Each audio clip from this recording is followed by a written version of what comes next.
이 사람의 이름은 켄 피셔입니다. 우리는 이 사람이 하는 말에 주목할 필요가 있습니다. 왜냐하면 그는 버핏이 스승이라 칭하는 위대한 투자자 필립 피셔의 아들이지만 그는 아버지를 비롯한 가치투자 1세대의 투자대가들이 주장하는 전통적 가치지표를 답습하지 않고 벤저민 그레이엄이 창시한 PER을 보완할 수 있는 혹은 능가할 수 있다고 인정받는 PSR이라는 개념을 만든 장본인이기 때문입니다. 심지어 그는 PER보다 PSR이 훨씬 더 잘 들어맞는 방법이라고 책에서 말하고 있습니다. 그는 PSR을 밸류 지표의 왕이라고 명명하고 분석을 통해 PSR이 다른 어떤 투자 지표보다 높은 사후 수익률을 발생시킨다고 주장했습니다. 게다가 그가 말하는 사후 연평균 수익률은 20%도 30%도 아닌 최소 50% 또는 100% 이상의 수익률을 말합니다. 일부 투자 대가들은 비현실적인 수익률을 제시하는 사람은 10중 8구 사기꾼이라고 말합니다. 그렇게 엄청난 수익을 챙길 수 있다면 조용히 자기 돈이나 불리면 그만이지 무엇 때문에 입 아프게 남에게 가르쳐 줄까요? 하지만 이 질문에 대답이라도 하듯 켄 피셔는 책 서문에서 이렇게 말합니다. 수많은 소액 투자자들에게 이런 종류의 책도 꼭 필요하다는 결론을 내렸다. 누구나 이런 슈퍼스톡을 찾을 수 있다. 하지만 이 책은 결국 사기가 아니라는 것이 밝혀지게 되었고 PSR은 사람들에 의해 널리 사용되게 됩니다. 그는 그에 져서 슈퍼스톡스에서 당당히 말합니다. 당신이 알던 밸류에이션 방법은 버려라. 가장 흔한 밸류에이션 방법으로 사람들은 PER이나 PBR 등의 전통적 척도를 사용하지만 사용법이 잘못된 경우가 많으며 허와실도 상당하다. 슈퍼스톡, 3년에서 5년 내에 3배에서 10배의 수익을 거둘 수 있는 주식, 그 주식의 핵심 지표는 PSR이다. 고래를 낚아 올리고 싶다면 낚싯줄을 하나만 사용하는 것은 바보짓이다. 만약 PER에 한계가 존재하고 PSR이 상당한 수익을 보장해주는 지표라면 PER만 고집할 게 아니라 PSR도 적극 활용할 필요가 있을 것입니다. 이 책은 주식을 하는 사람이라면 3배에서 10배의 수익을 3년에서 5년 내에 거둘 수 있어야 함을 강조하고 있습니다. 그리고 그런 슈퍼스톡을 발굴하는 3가지 공식, 슈퍼스톡이 만들어지는 이유, 슈퍼스톡을 알려주는 3개의 꼬리표 등 투자에 유용한 기준을 명확하게 제시하고 있습니다. 신진호 밸류리더스 회장은 이 책은 주식 투자로 부자가 될 수 있는 비밀병기와 같다고 말합니다. 그 이유는 이 책이 말하는 요점이 단순하고 명쾌함에도 그 실적과 위력은 강력하기 때문일 것입니다. 저는 켄 피셔의 37년 투자 노하우가 녹아있는 이 책의 내용 중 핵심이라고 할 수 있는 총 32개의 포인트를 오늘 영상에서 설명드릴 것이며 손쉽게 PSR을 확인할 수 있는 방법, 국내 주요 주식들의 PSR, PSR 자동계산 엑셀 파일 등을 함께 소개해드리려 합니다. 오늘 시간이 분명 유익할 거라 확신하며 영상을 끝까지 시청해 주시기 바랍니다. 그럼 시작하겠습니다.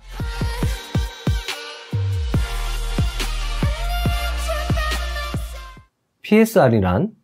PSR은 이 책의 중요 개념이므로 짚고 넘어갈 필요가 있습니다. PSR은 시가총액을 1년 매출액으로 나눈 값을 말합니다. 시가총액을 1년 순이익으로 나눈 PER과 비교했을 때 PSR은 매출액을 기준으로, PER은 순이익을 기준으로 한다는 것에 차이가 있죠. 켄 피셔가 매출에 초점을 맞춘 이유는 다음과 같습니다. 결과를 만들어내는 원인에 초점을 맞추어야 하며 이익은 결국 매출에서 도출되므로 이익의 원인이 되는 매출에 대박 주식의 해답이 있다.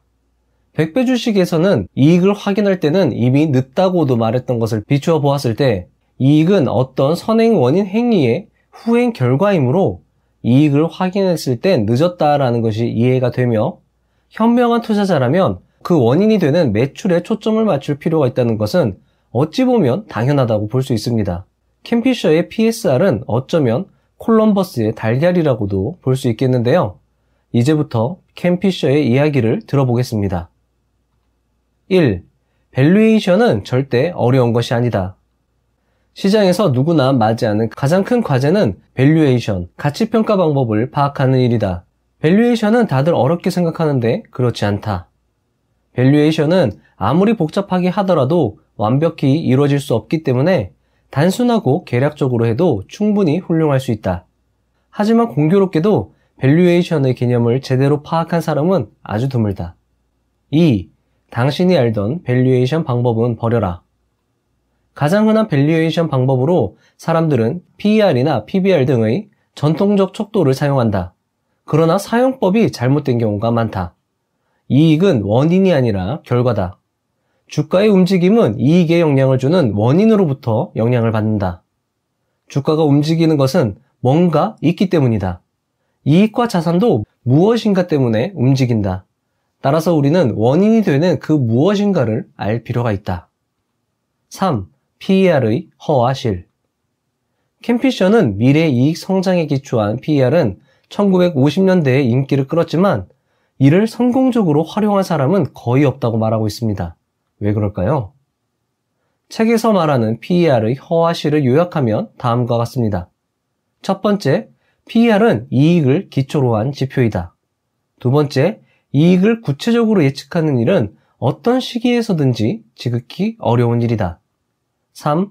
이익을 계산하는 과정에 수많은 임의적 요소들이 포함된다. 4. 시장이 효율적이진 않지만 그렇다고 그렇게 비효율적이지도 않다.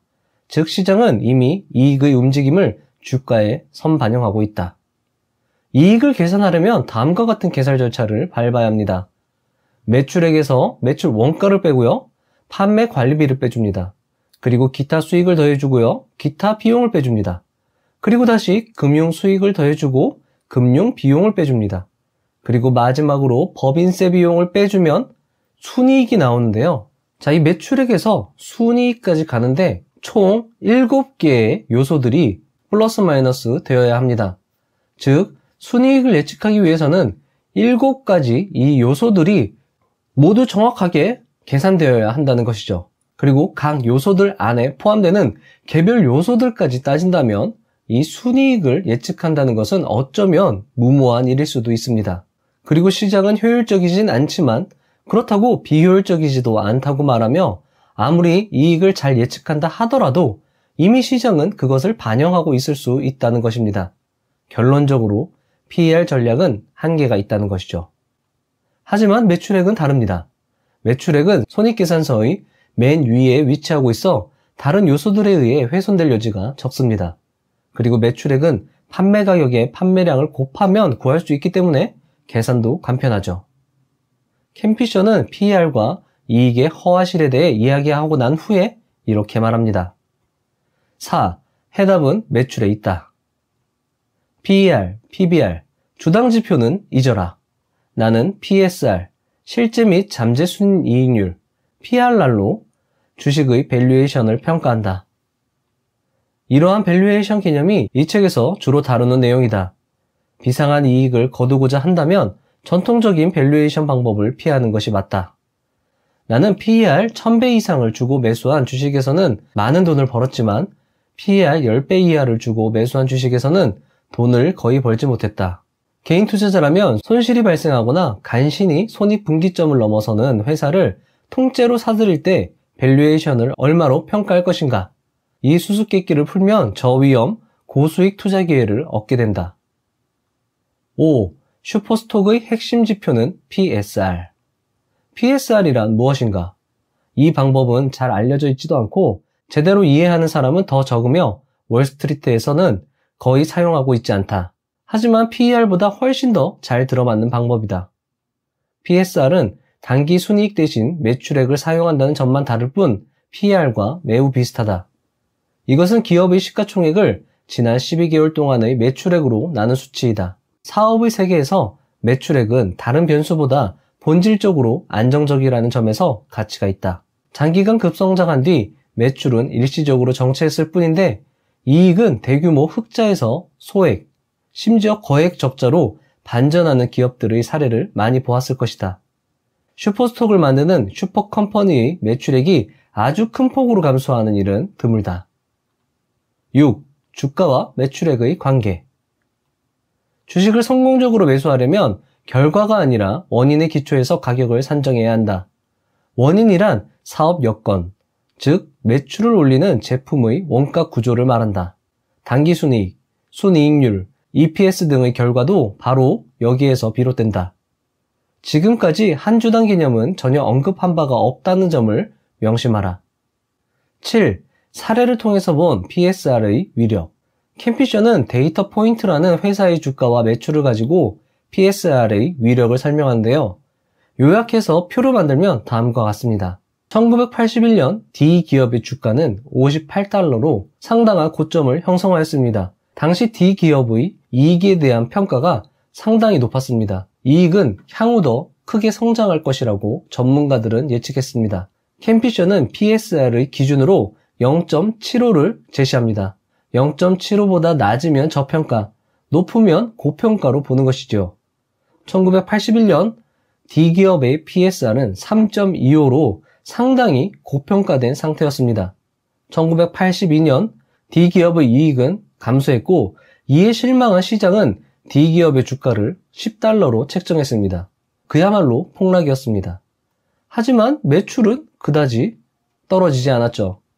캠피셔는 매출이야말로 이익의 근간이므로 매출이 유지되는 한 이익은 다시 살아날 확률이 높다고 말했습니다.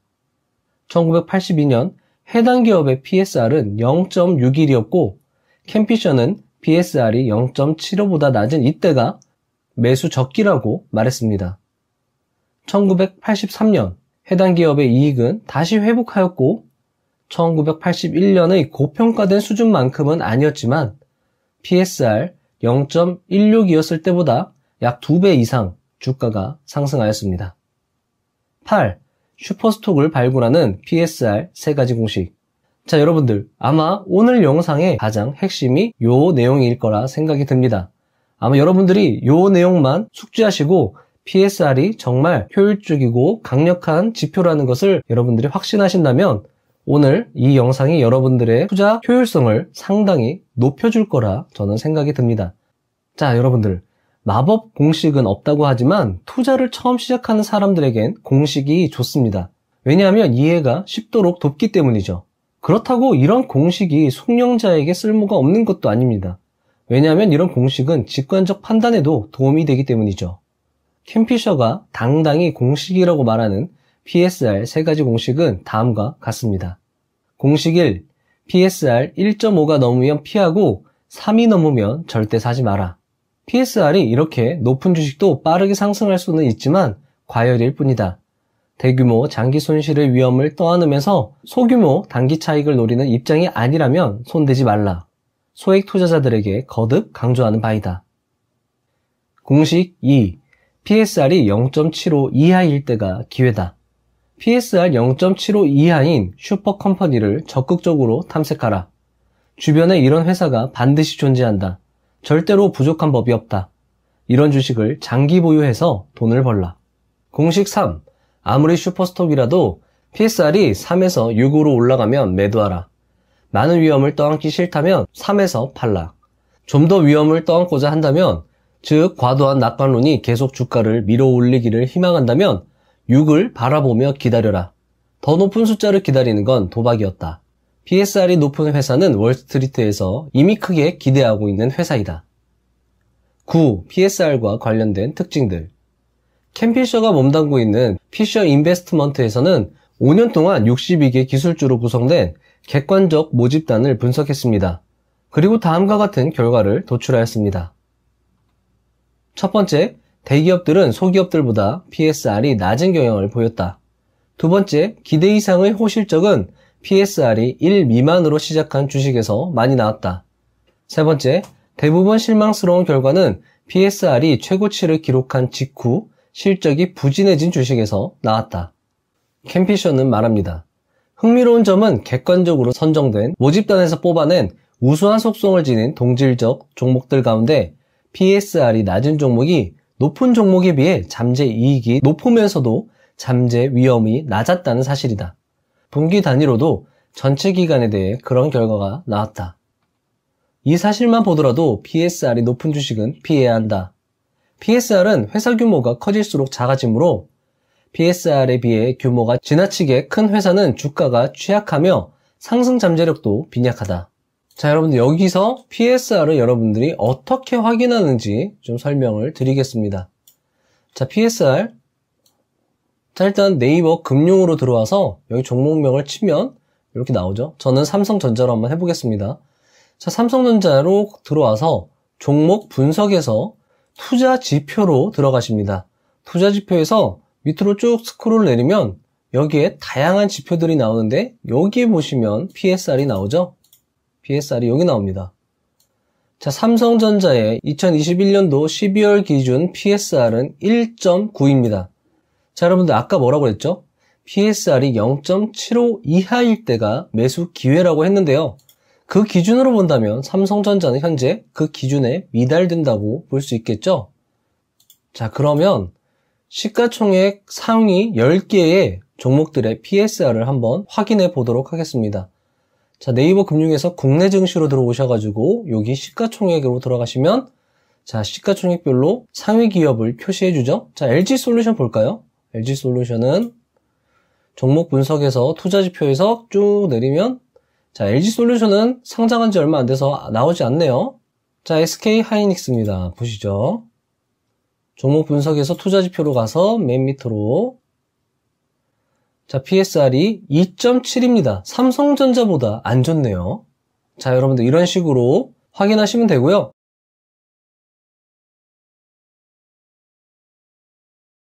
사실 이 네이버의 요 지표값들은 연도 말에 나오기 때문에 현재 상황에서, 현재 주가에서의 PSR을 확인하기는 조금 어려움이 있습니다. 그래서 제가 PSR을 계산하는 엑셀 파일을 한번 만들어 봤습니다. 자, 이게 엑셀 파일인데요. 여기 보시면 제가 1년 단위 수치를 기입했을 때 계산기, 1분기 실적만 나왔을 때 PSR을 계산할 수 있는 계산기, 2분기, 3분기 이런 식으로 제가 하나하나 다 만들어 놨어요. 그렇기 때문에 여러분들이 기업의 실적이 나오면 상황에 맞게 여러분들이 여기다가 숫자를 입력해서 PSR과 PER과 주가 영업이익 비율을 계산하실 수 있습니다. 자, 제가 한번 어떻게 사용하는지 설명을 드려볼게요. 자, 네이버의 PSR을 한번 구해보도록 하겠습니다. 자, 네이버 금융에 네이버를 쳐주시고요. 자, 네이버에 오시면 지금 이 계산기에 어떤 값들이 필요하냐? 발행 주수와 주가와 매출액, 영업이익, 순이익을 여기다가 입력을 해주시면 되는데 자, 일단 발행 주수입니다. 발행 주수. 발행 주수 어디에 나오느냐? 처음 화면에 여기 오른쪽에 보시면 여기 상장 주식수라고 있거든요. 요거를 컨트롤 C에서 여기다가 갖다 붙여 넣으시면 됩니다. 그럼 여기 들어가죠. 자, 주가는 여기다 써주시면 됩니다. 31만 7,500원. 자, 매출액은 어디서 확인하느냐? 종목 분석에서 기업 현황으로 들어가셔서 자, 연간으로 놓고요. 연간으로 놓으면 여기 매출액 나오죠? 가장 최근 거. 가장 최근 거라고 해봤자 2020년 12월 기준의 매출액이 나오는데 여기 보시면 예상치가 나오거든요. 예상치를 넣으셔도 되고 옛날 과거 자료를 넣어도 되겠지만 예상치를 한번 넣어보도록 하겠습니다. 매출액 요걸 넣어주시고요. 여기다 넣어주시고 자, 영업이익도 넣어줍니다. 영업이익도 여기 컨트롤 C에서요. 컨트롤 V 해주시고 순이익도 여기 있죠? 요가 컨트롤 C 여기 이렇게 파란색으로 만들어 놓고 이렇게 영역 지정해서 컨트롤 C 하고 여기다 컨트롤 V를 해줍니다. 자, 그러면 여기에 계산이 되죠? 현재 네이버의 PSR은 7.69, 주가 영업 이익 비율은 38.54, PER은 61.64가 나오네요. 자, PER로 봐도 고평가고 PSR로 봐도 현재 네이버는 고평가입니다.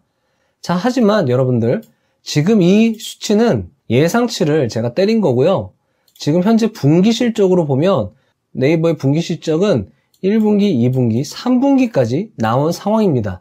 자, 3분기까지 나왔을 때 PSR을 조금 더 여러분들이 자세하게 세밀하게 구해보고 싶다고 생각하시는 분들은 자, 여기 보시면 3분기 자료까지 나왔으니까 지표 계산기 3분기로 들어가 줍니다. 여기로 들어가셔가지고 자, 아까 발행 주수와 주가를 다시 써줄게요. 여기다 다시 또 해줘야 됩니다. 발행 주수 넣어주시고 주가 31만 7,500원 넣어주시고 자, 매출액 3분기죠. 자, 여기 종목 분석의 기업 현황 가서 아까는 연간으로 놨었는데 이제 분기로 놔줍니다. 분기로 놔주고 가장 최근 3분기의 매출액 3개를 드래그해서 이렇게 영역을 지정해 주신 다음에 컨트롤 C를 눌러주시고요. 다시 엑셀 파일로 들어서 컨트롤 V 눌러줍니다. 자, 그리고 영업이익도 마찬가지로 이렇게 해서 컨트롤 C, 근데 여기다 놓고 컨트롤 V 하면 3개 붙여지죠?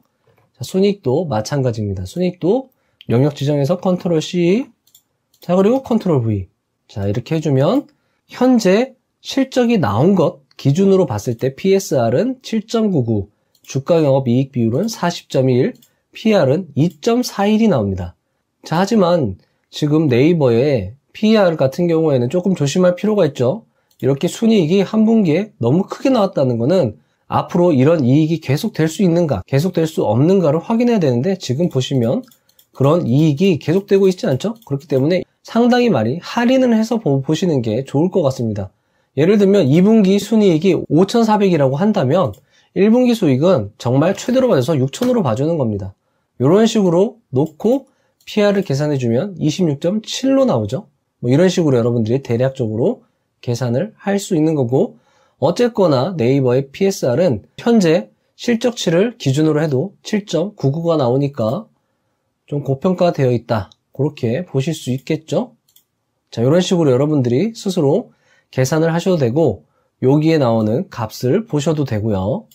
자, 하지만 여러분들 지금 현재 PSR은 9.06으로 네이버에는 표시되지만 현재 기준으로 계산했을 때 네이버의 PSR은 7.99니까 이런 것들을 여러분들이 미리미리 알고 있다면 사람들은 다 이거 보고 요 자료 보고 판단을 하겠지만 우리는 조금 더 발빠르게 수치를 먼저 접할 수 있겠죠. 그렇기 때문에 이 엑셀 자료가 의미가 있다고 생각이 듭니다. 자, 이 자료는 제가 설명란에 링크를 걸어 드릴 테니까요. 그쪽으로 타고 넘어 들어와서 다운로드 받으시면 될 겁니다. 그리고 멤버십 여러분들은 멤버십 엑셀 자료 폴더로 들어가시면 다운로드 받으실 수 있습니다. 10. PSR만으로 부족할 땐 PRR로 보완하라.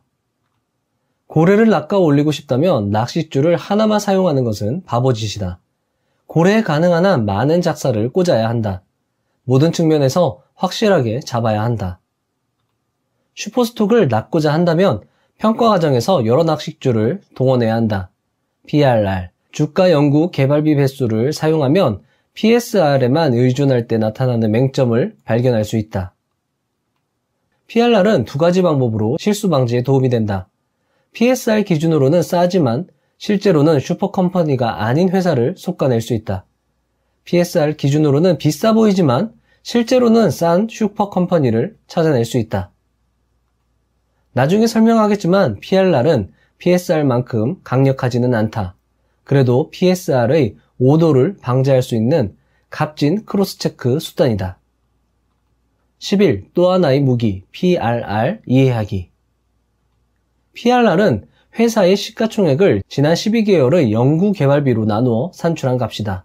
자, 여러분들 여기서 잠깐 설명을 드리자면 네이버 금융에는 PRR을 아쉽게도 확인할 수 없습니다. 따라서 여러분들은 PRR을 계산하시려면 다트 공시에 사업보고서나 분기보고서로 가셔가지고 연구개발비를 따로 추출하셔가지고 시가총액을 연구개발비로 나눠주시면 되겠죠? 자, 여러분들 시가총액은 어떻게 구하느냐? 발행주수의 주가를 곱하면 구할 수 있습니다. 자, 계속하겠습니다. PRR은 주가와 회사 연구예산 사이의 단순한 산술적 관계를 나타낸다. 많은 기업들이 자기 회사의 연구개발비는 특별하다고 어필하며 많은 전문가들이 각 기업의 연구개발비에 대하여 질적평가를 내리지만 어찌 보면 너무 주관적이라 신뢰도가 되려 떨어질 수 있다. 따라서 PRR은 연구의 생산성이나 산출량이 아니라 단지 연구 예산과의 관계에 초점을 맞춘 것이라는 점에서 의미가 있다. 12. 슈퍼스톡을 발굴하는 PRR 두 가지 공식. 슈퍼스톡을 매수하려면 다음 공식을 숙고하라. 공식 1. PRR이 15가 넘는 슈퍼컴퍼니는 절대 사지 마라. 더 낮은 가격에 살 수 있는 슈퍼컴퍼니들이 많이 있다. 공식 2. PRR이 5에서 10인 슈퍼컴퍼니를 찾아라. PRR이 5보다 훨씬 낮은 슈퍼컴퍼니는 찾기 어렵다. PRR이 이렇게 낮은 수준에 있었다면 다른 기업이 이미 인수했을 것이다. PRR은 기업의 연구개발에 대하여 시장이 인정하는 가치를 뜻한다. 이제 우리가 알고 있듯이 엔지니어링에 대한 마법 따위는 존재하지 않는다. 대부분의 연구의 성공은 단지 훌륭한 마케팅에 따라 결정되므로 연구에 대해서 지나치게 높은 대가를 지불하는 것은 분명히 어리석은 일이다. 13. 그럼에도 불구하고 PSR. PRR은 맞는 키가 아니다. PRR을 너무 정확하게 산출하려 하지 말라. 대충 밸류에이션 하는 척도로 사용해야 한다. 그러니까 너무 정확하게 계산하지 않아도 된다는 거죠. 대충 값을 구해가지고 아까의 그 기준들 거기에 비교를 해보면 된다는 겁니다. 미세 조정하려 하지 말라. 간혹 PSR로 정확하게 밸류에이션 할 수 없는 경우에 사용하라. 먼저 PSR 기준으로 생각하라. 14. 매매 기준을 잡아주는 피셔의 공식. 기본 산업주, 즉 화려하지는 않지만 우리 모두의 일상생활에 필요한 핵심 소재와 부품을 만들면서 잘 굴러가는 회사들은 어떤가?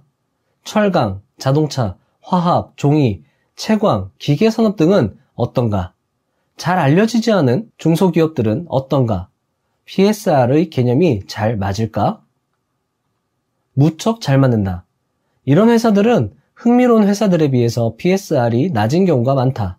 자, 이 흥미로운 회사들이라고 한다면 기술주를 말하는 거죠. 그리고 여기서 지금 이번 장에서 다루고자 하는 것들은 기술주가 아닌 경기순환주, 그리고 기본 산업주, 굴뚝주가 이에 해당한다고 할 수 있습니다.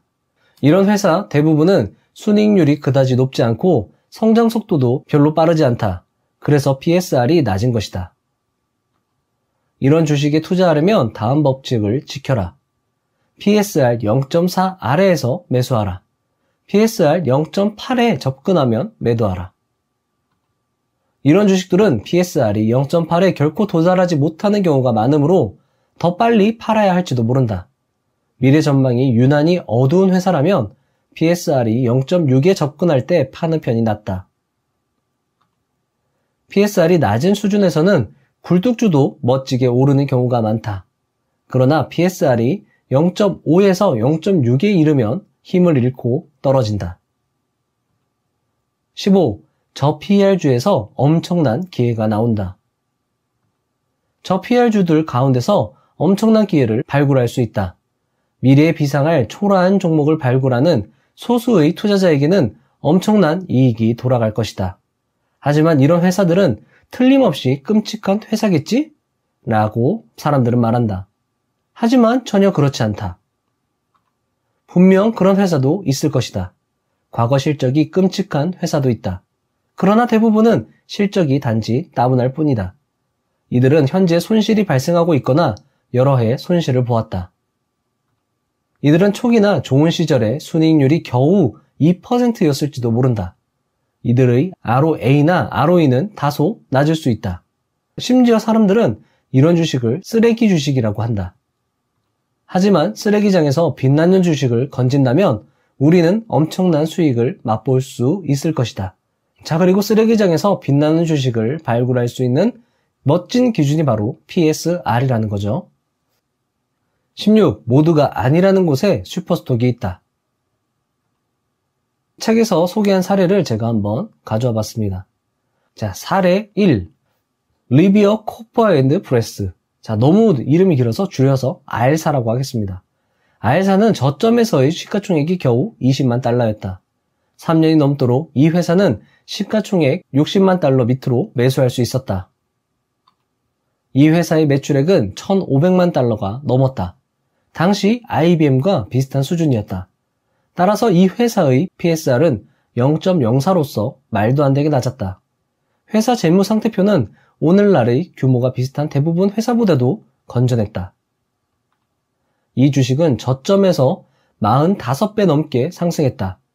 저점보다 3배 높은 가격에 매수했다고 하더라도 그 이후에 15배가 넘게 상승했다. 5년 동안 45배가 올랐다면 연복리 수익률은 115%이다. 16-1. 경제적 성장을 보인 저 PSR 사례들. 자, 책에서는 5개의 기업을 예시로 들어서 저 PSR 기업들의 기간 수익 및 연평균 수익률을 말해주고 있는데요. 제가 그걸 정리한 겁니다. 다이앤드 컴퍼니는 중장비 농기계를 제조하는 업종의 사업을 하고 있습니다. 3년 동안 20배가 성장을 했고요. 연평균 수익률은 171%였습니다.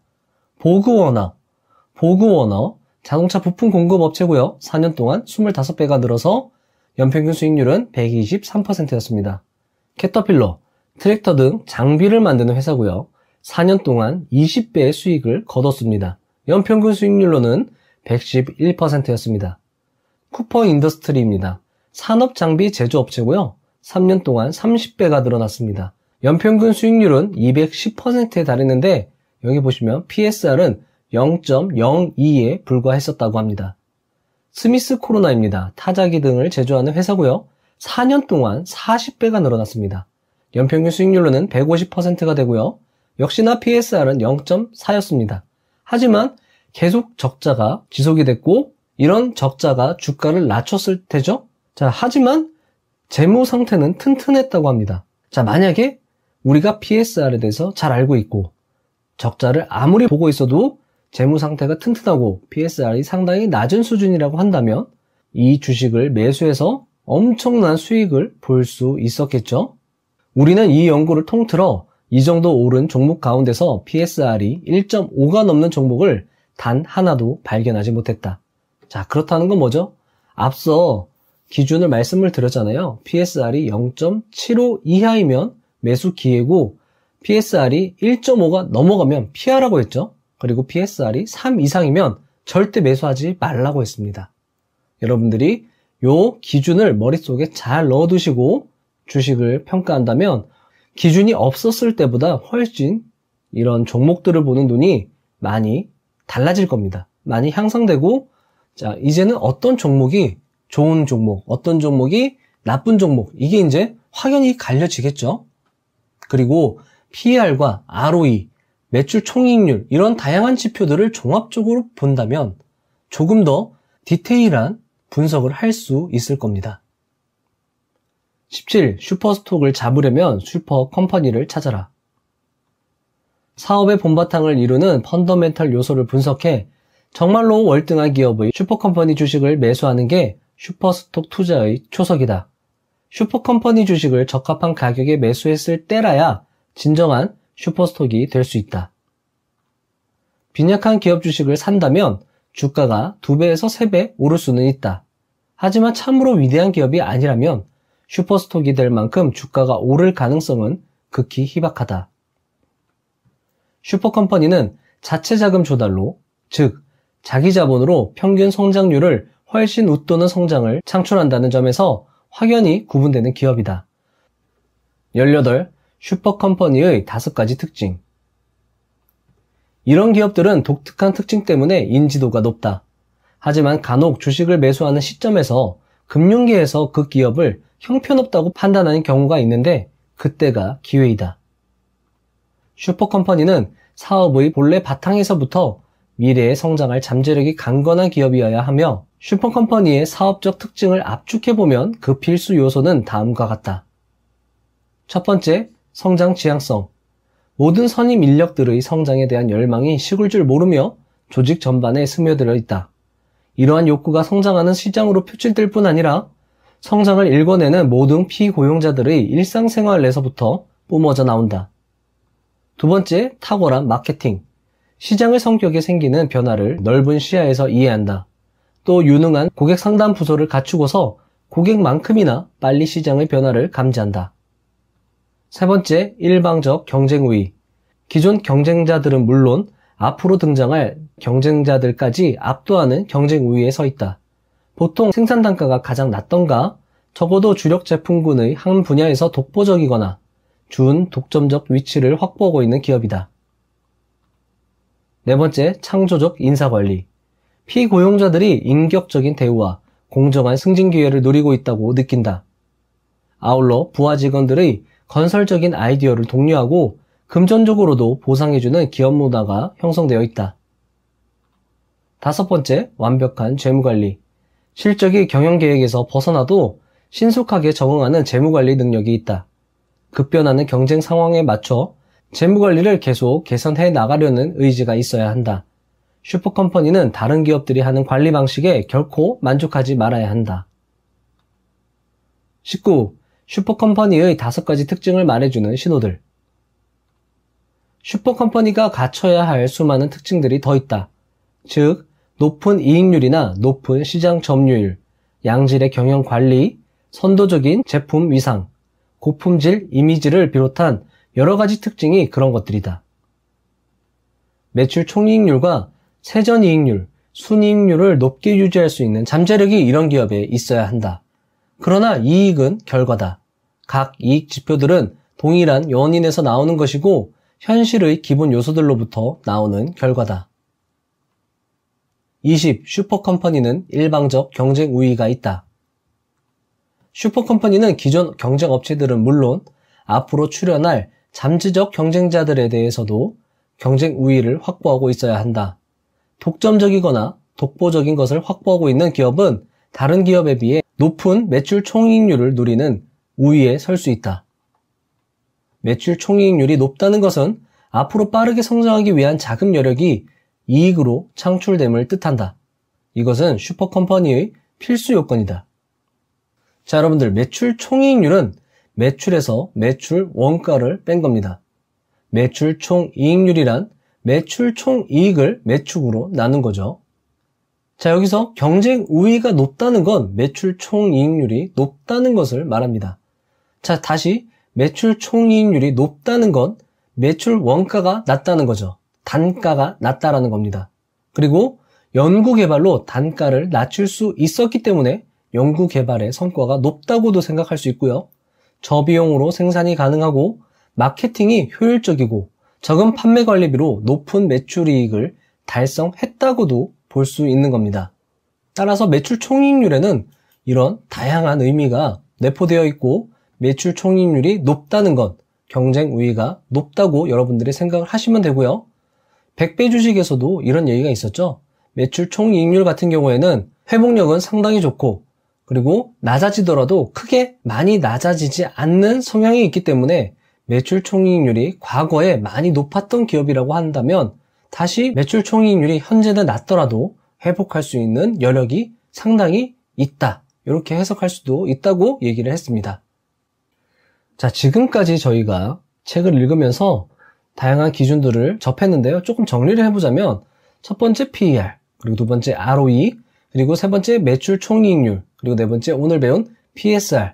요 정도만 여러분들이 4개를 종합적으로 보신다면 훌륭한 기업 분석을 할 수 있지 않을까 생각이 듭니다. 21. 슈퍼스톡을 알려주는 3개의 꼬리표. 내가 기회다 라고 선전하는 기회는 없다. 주식에서도 그렇고 우리 삶의 여러 가지 영역에서도 맞는 말이다. 소문난 잔치에는 별로 먹을 것이 없는 법이다.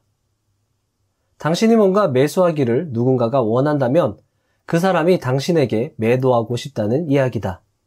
틀림없이 돈 되는 종목이라고 누구나 알고 있는 확실한 것은 되게 확실하게 돈을 잃는 종목이다.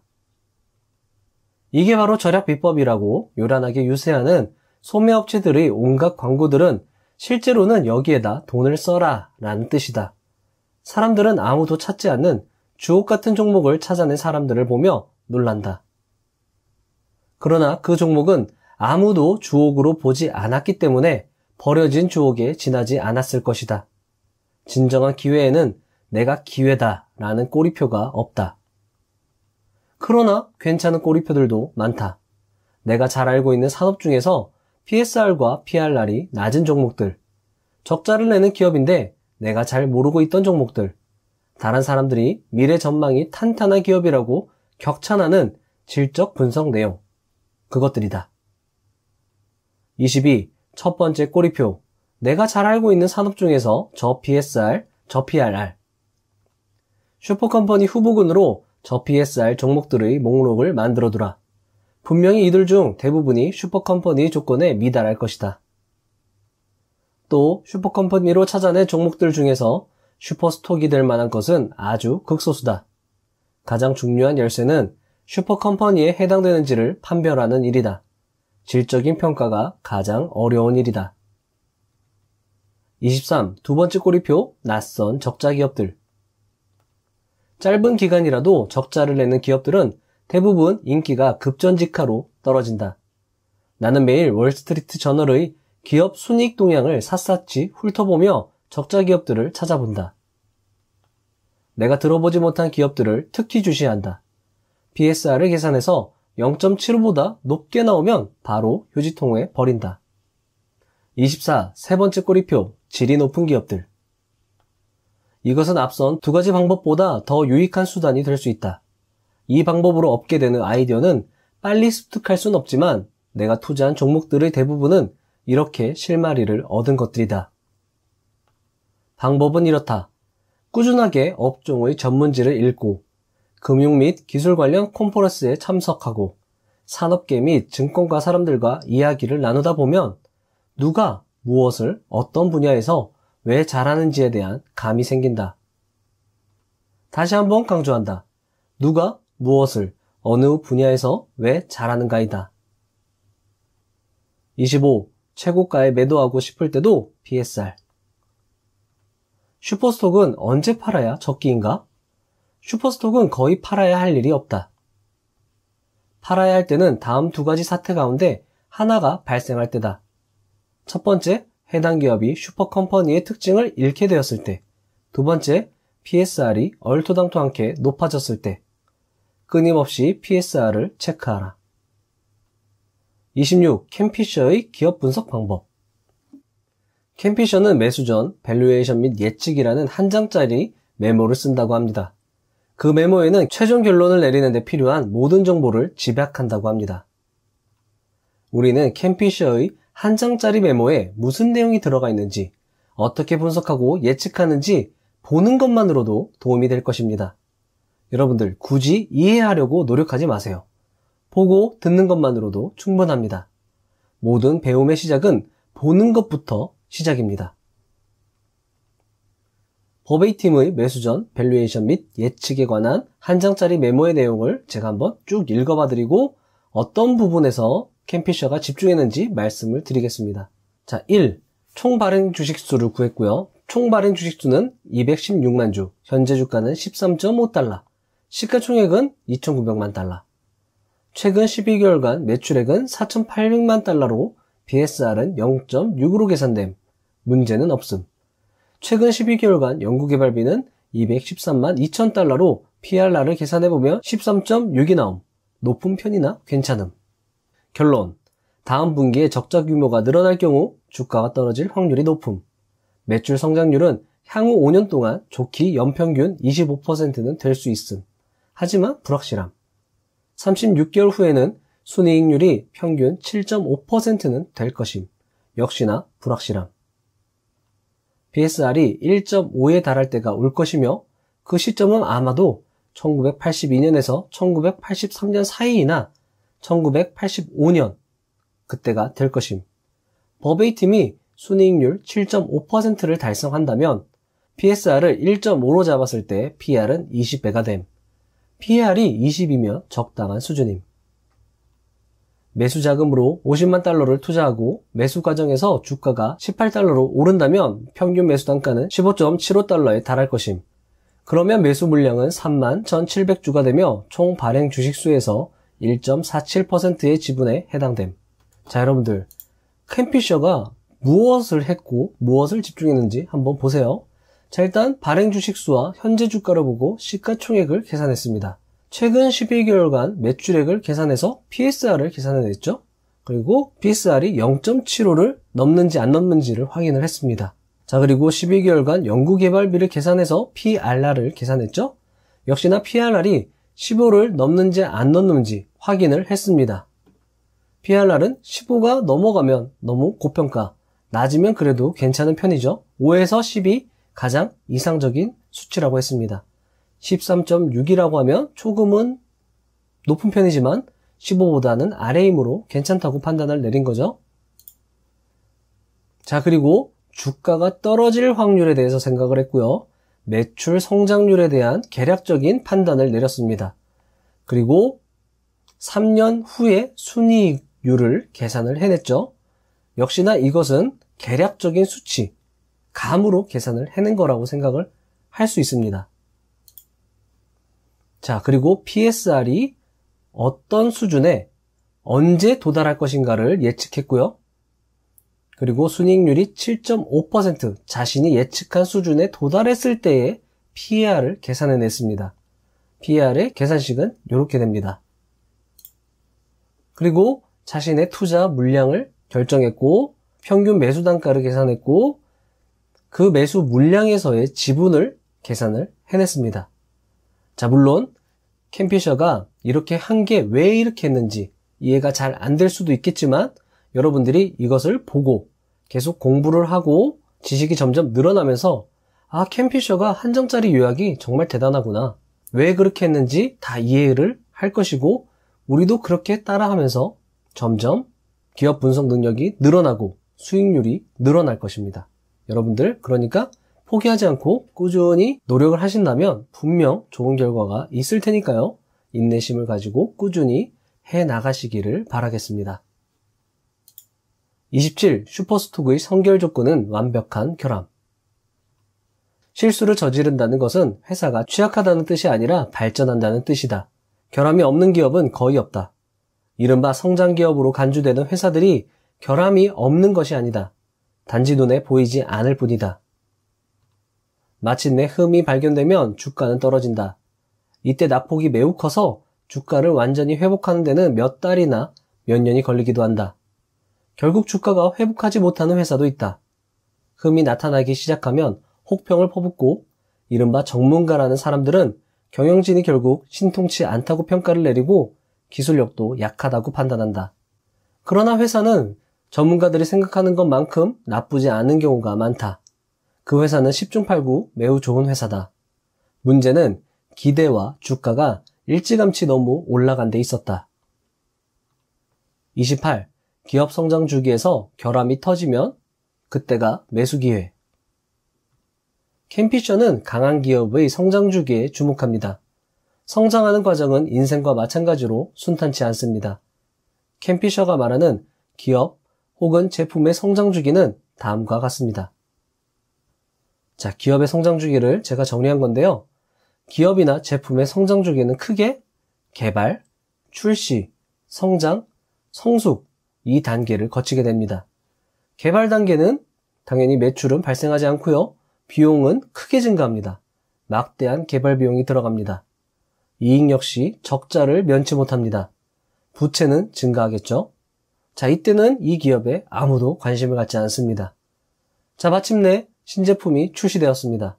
매출이 발생하기 시작합니다. 하지만 비용은 여전히 증가합니다. 막대한 마케팅 비용이 들어가기 때문이죠.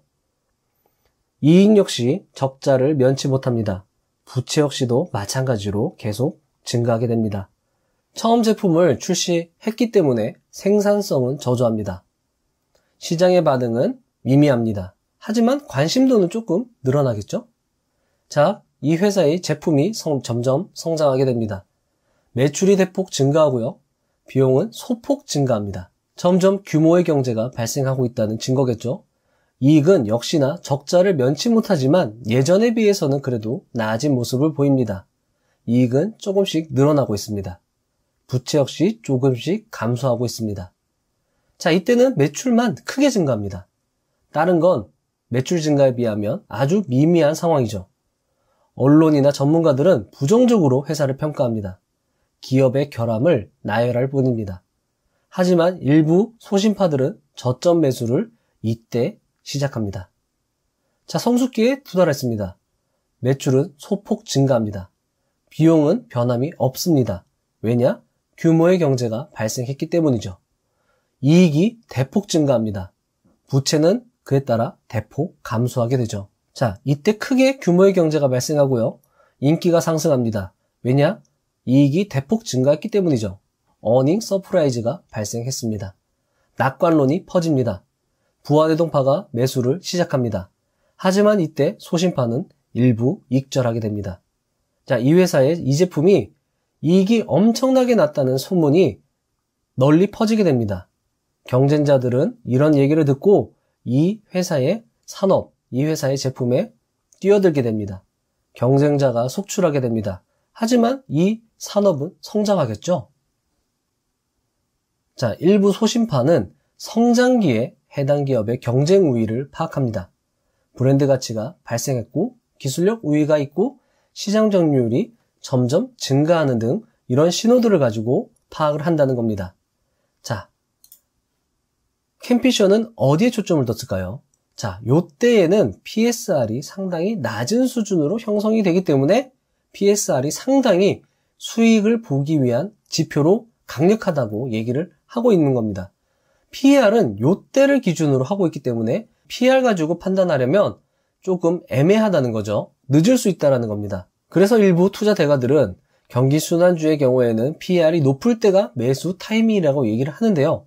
사실 PER이 높다고 하면 조금 투자하기가 꺼려집니다. 하지만 이 PSR이라는 강력한 지표로 크로스 체크를 한다면 우리는 PER이 높더라도 PSR이 상당히 낮은 수준으로 형성되었을 때 확신을 가지고 이때 크게 투자를 할 수 있겠죠? 28-1 성숙기 이후 다시 찾아오는 결함, 곧 기회. 자, 성숙기 이후에는 해자가 있는 경우와 없는 경우 두 가지 경우로 나눠지게 됩니다. 해자가 있는 경우에는 경쟁자 진입이 불가합니다. 매출은 여전히 증가하고 비용은 여전히 변함이 없죠. 이익은 꾸준히 증가합니다. ROE는 높습니다. 자, 하지만 현명한 기업가라면 지금 현재 사업이 잘 되고 있는 것에 안주하지 않고 기업을 성장시킬 수 있는 신제품을 개발하는 등 선행 투자, 재투자를 실시하게 됩니다. 그렇게 되면 매출은 역시나 지속적으로 증가하겠죠. 예전에 스테디셀러 만들어 놓은 게 있으니까요. 하지만 비용은 다시 증가합니다. 투자를 강행했기 때문이죠. 이익은 역시나 감소합니다. 비용이 증가하니 이익은 당연히 감소하겠죠. ROE는 덩달아 낮아집니다. 여기서 시사점이 있습니다. 이익이 줄어들면 또 언론, 전문가들은 결함이 발생했다고 지적합니다. 하지만 여기까지 배운 우리들은 이렇게 생각할 수 있겠죠? 경쟁 우위, 해자가 있는 기업은 ROE가 높습니다. 그리고 과거 데이터나 평균 데이터를 가지고 ROE를 판단했을 때 ROE가 예전에 높았기 때문에 이 회사는 어떤 해자가 있었던 기업이다. 하지만 지금 이익은 감소하고 있다. 그 이익의 감소가 만약에 재투자, 신제품 개발 이런 것들이라고 한다면 향후 다시 이익이 크게 증가할 확률이 높다. 이런 식으로 해석을 할 수 있겠죠? 해자가 없는 경우입니다. 경쟁자 진입이 가능하죠. 경쟁자가 유입이 계속됩니다. 높게 보유했던 시장 점유율을 계속 뺏기고 매출은 감소하고 비용은 증가하게 됩니다. 왜죠? 규모의 경제가 사라졌기 때문입니다. 이익은 감소합니다. 자, 그래서 이 회사의 경영자는 판단을 합니다. 이 제품의 마진이 점점 남지 않으니까 다른 제품을 개발해야지. 하지만 이런 경영자는 다시 또 마진이 남지 않는 경쟁 우위가 없는 제품을 개발할 확률이 높겠죠. 그렇게 되면 매출은 지속적으로 감소하게 되겠고 비용은 대폭 증가하고 이익은 대폭 감소해서 투자자 입장에서는 상당히 어려움을 겪을 수 있습니다. 이런 기업에 투자를 한다면요. 29. 왜 건실한 기업에 문제가 발생하는가? 빠른 성장세에는 불안정의 씨앗이 담겨있다. 신규 직원들, 차세대 제품들, 장비와 프로세스에 대한 투자 소홀, 신제품, 품질 관리나 재고 관리, 실수, 문제 해결에 미숙한 생산 직원, 이런 것들 때문에 결함이 발생한다는 거죠.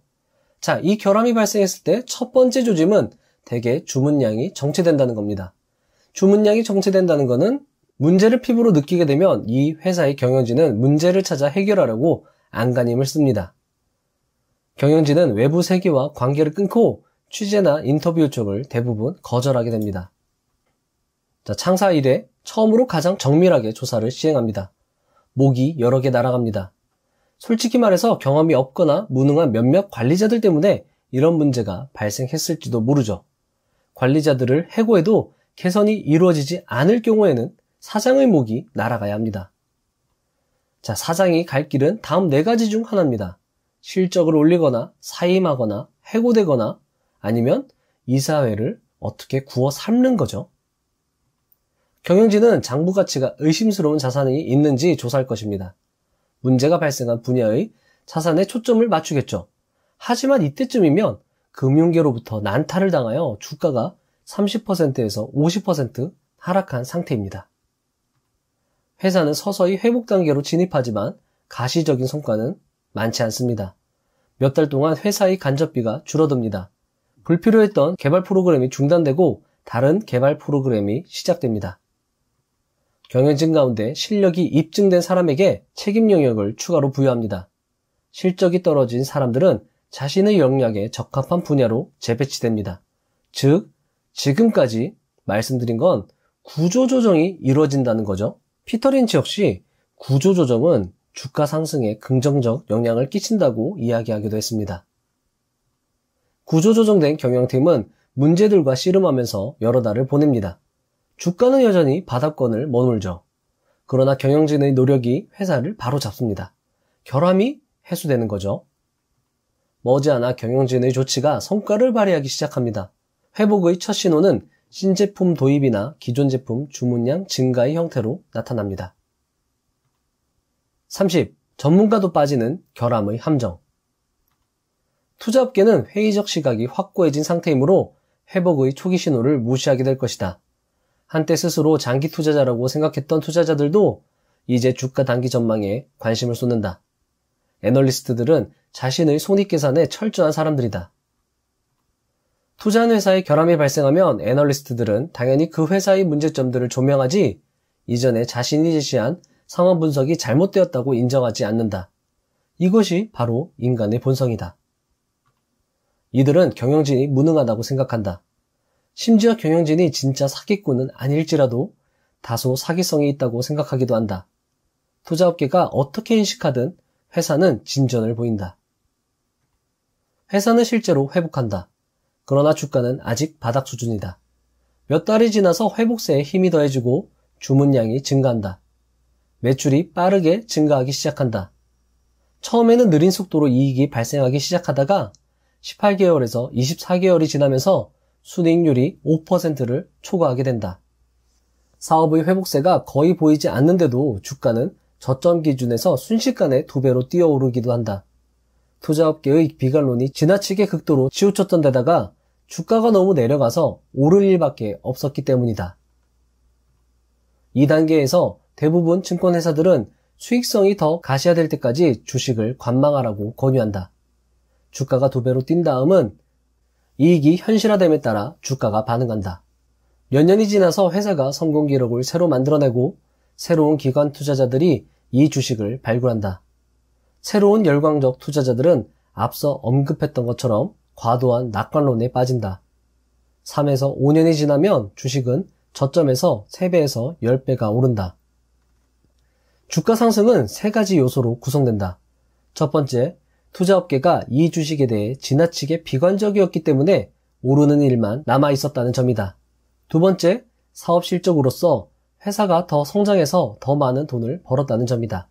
세 번째, 회사에 대해 지나치게 낙관적인 기관 투자자 집단이 새로 등장했다는 점이다. 30일 문제를 극복한 기업이 슈퍼스톡을 만든다. 우리는 탁월한 경영진조차 실수를 저지른다는 사실을 알았다. 실수를 저지르는 이유와 그 결과도 살펴보았다.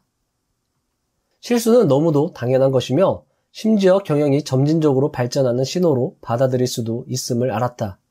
근본적인 문제는 투자자들이 기업에 대해 원초적으로 도가 넘는 기대를 한다는 점이다. 32. 개인 투자자의 실수. 개인 투자자들은 주가가 오르면 자신이 똑똑해서 낮은 가격에 매수한 덕이라고 주장한다. 주가가 내려가면 자신이 잘못했다고 인정하는 투자자는 거의 없다. 이것이 바로 인간의 본성이다. 우리는 이것을 이용해야 한다. 결함에 빠진 회사를 비난하는 투자업계의 주기적 행태를 활용해야 한다. 핵심은 노가웃될 회사, 간신히 버틸 회사, 챔피언 자질을 지닌 회사를 가려내는 데 있다. 객관적인 눈으로 경영진의 실수를 용서하라. 자, 여러분들 긴 영상 시청하시느라고 너무 고생하셨고요. 지금까지 끝까지 보신 분들은 정말 칭찬의 박수를 드립니다. 저는 이 책을 읽고 PSR을 실제 기업 발굴에 적용을 해봤습니다. 상당히 기업 발굴의 효율성이 증가했고요. 상당히 편안한 투자를 할 수 있으면서도 확신은 더 강력해지는 것을 느꼈습니다. 여러분들도 PSR을 적극적으로 활용하신다면 분명히 소기의 성과를 달성할 수 있고 이것이 점점 익숙해질수록 여러분들의 투자 수익률은 증가할 것이라고 생각합니다. 다음 영상도 기대해 주시고요. 오늘은 여기까지 하겠습니다. 감사합니다. 부자가 되는 지름길로 저와 함께 달려가시죠.